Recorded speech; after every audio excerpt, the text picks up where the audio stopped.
We have seen consistent job growth over almost 3 years. Home prices are starting to climb back. Consumer confidence overall has been rising, and consumer spending has been rising. But there's more work to do, and our economy is facing a major headwind, which goes to your point, and that's Republicans in Congress. This is not good news for the American people, and I think it says a lot about our failure here in Congress to do what I think most of us understand that we need to do, and that is get our fiscal house in order. Well, there you see the bar graph, the nation's gross domestic product, the GDP, from 3.1% growth in the third quarter of last year to minus 0.1% in the fourth quarter, the first negative quarter since 2009. Well, look, this is, even if you want to say this was a quirk, this is one quarter that's a quirk. If you average over the last year, the growth is about 2%, which is historically very low. This is the weakest recovery since the Second World War. And it's almost comical that the first impulse of the administration is to blame Republicans. I'm surprised we didn't hear the usual litany, the Japanese tsunami, the European debt crisis, Sandy, and what about George Bush? He's always been around. You know, those nasty tax cuts that he instituted that were so destructive, and which Obama, of course, insisted on restoring 99% of which. So it's really ridiculous. The administration has been in charge of this economy for 4 years.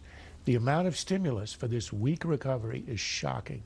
Fiscally, it's $1 trillion a year. We've never had that of stimulus, deficit spending. And then on the monetary side, from the Fed, they are printing money at a wild rate. So you've got all the accelerator to the floor in every aspect, and you still get the worst recovery.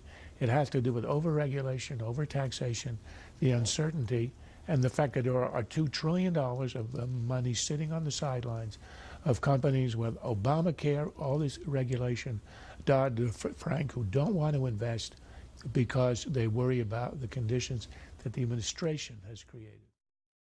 We are, well, a week and a half from the State of the Union. Are we going to see President Obama address those issues, debt, deficit, entitlement reform, tax reform in a big way? I think he has shown for 4 years that he has zero interest in the debt issue, in spending. He says it's not the problem. He wants to expand the entitlement state. That's why he's here.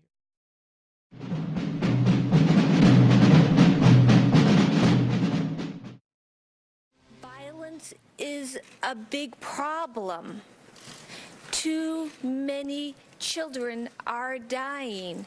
We must do something.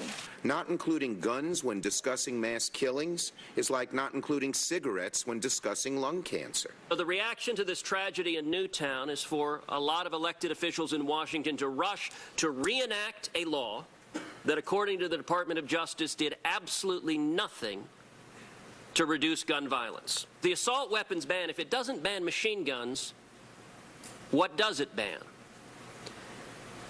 And what it bans, I would suggest to you, are scary-looking guns. I think the optics actually favor the White House in this case, because what you've got is the stories of people who have been attacked in mass murders, killed in mass murders. You have the children of Newtown, you have Gabby Giffords, and you've got that lined up against this sort of this theoretical argument about the Second Amendment. And I think the optics play in the president's favor. And you know, it's early in this debate. I would not give up on this happening. But there's a second argument, which isn't a theoretical one, and that is an empirical one. We tried this for 10 years, and it had no effect. So what's going on here is a competition between the emotional reaction, what happened in Newtown, which wears off over time, the way it always does, and the rational response is, what can we do that will actually work? And as long as, and you've got a diminishing strength of influence, number one, and on the second one, the more you look at this, it's not had an effect, it's not going to have an effect.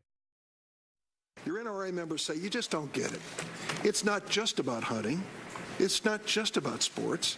It's not just about shooting targets. It's not just about defending ourselves from criminals, as Ms. Trotter testified.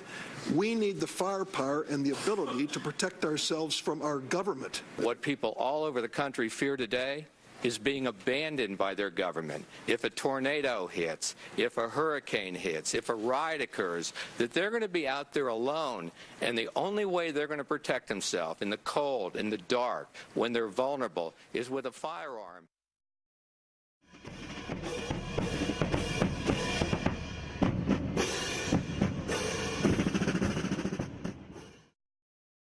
This has been a Sunfish production.